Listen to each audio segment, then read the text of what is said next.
আজকে আমি আমেরিকা মাছের রসা করবো। বাবা দেখেছেন কি লাফাচ্ছে মাছ, জ্যান্ত মাছ। এই দেখুন আমি নুন দিয়ে দিচ্ছি মাখার জন্য। হলুদ নুন দিয়ে একসাথে আমি মাখিয়ে নেব। দেখুন আমি হলুদ আর নুন একসাথে দিয়ে আমি মাখিয়ে নিচ্ছি এখন ভাজা করার জন্য মাছগুলো। আমি আজকে সাদা তেল দিয়ে রান্না করব, তা এখন তেল দিয়ে দিচ্ছি। কড়াই দেখুন গরম হয়ে গেছে। আচ্ছা লেগে যাবে, তার জন্য আমি একটুখানি নুন দিয়ে দিচ্ছি। তেল গরম হয়ে গেছে, এখন আমি মাছ ভেজে নিচ্ছি। এই দেখুন আমার মাছ ভাজা হয়ে গেছে, তা একটা কড়া করে ভাজিনি, জ্যান্ত মাছ, ওই জন্য আমি হালকা লাল করে ভেজে নিয়েছি মাছগুলো। দেখুন ওই মাছের তেলের মধ্যেই আমি আবার এই শুকনো লঙ্কা ভেঙে আর তেজপাতা দিয়ে দিচ্ছি। কাঁচা জিরে দিয়ে দিচ্ছি তেলে। তেলের ভিতরে আমি টমাটম কুচি দিয়ে দিচ্ছি। কাঁচা জিরে আমি বেটে নিয়ে এসেছি।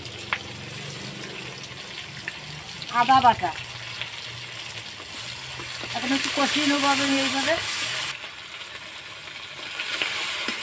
অল্প করে আমি চিনি দিয়ে দেবো স্বাদ মতো। হলুদ দিয়ে দিচ্ছি,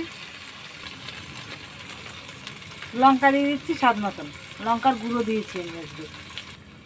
স্বাদ মতন আমি লবণ দিয়ে দেবো।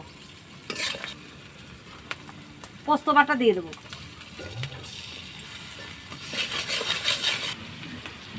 আমি অল্প করে কষানোর জন্য আমি জল দিয়ে দিচ্ছি। কষিয়ে নেবো, একটু জল দিয়েছি।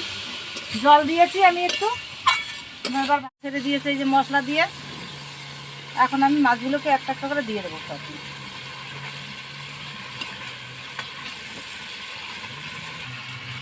সব দিয়ে দিয়েছি, জল দিয়ে দিচ্ছি।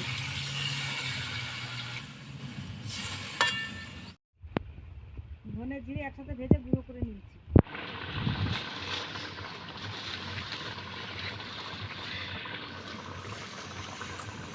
দারচিনি আর এলাচ আর লবঙ্গ একসাথে ভেজে গুঁড়ো করে নিয়েছি। ধনে পাতা কুচি আমি উপর দিয়ে দিয়ে দিচ্ছি। একটু তেল আমি কাঁচা তেল দিয়ে দিচ্ছি যাতে স্বাদ হয়, তার জন্য। এবার একটু নাড়াচাড়া দিয়ে আমি নামিয়ে দেবো। আমার মাছের রসা রেডি।